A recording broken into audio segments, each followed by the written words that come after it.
So in verses 1 through 3, we see that there are 3 blessings from God as we receive as a disciple or follower of Christ. The first blessing that we get from this is the prophetic revelation from Jesus that we kind of already talked about. Who He is. The second blessing comes from the church's public reading of God's Word. That's what he says in verse 3. Listen, this was super important in the first century because hardly anyone had a copy of God's Word. In fact, almost no one did.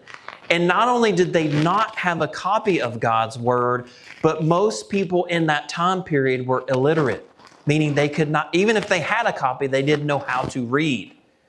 So the only way that they could hear or know or remember God's Word was some priest or apostle reading from the scroll His Word.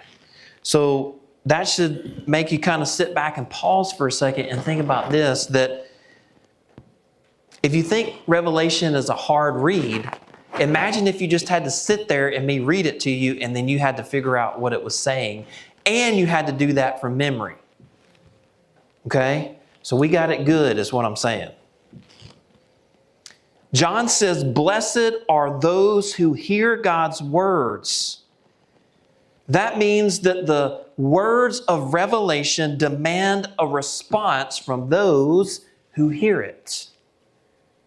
It's not meant just to be listened to. Like John says, it's meant to actually be lived out.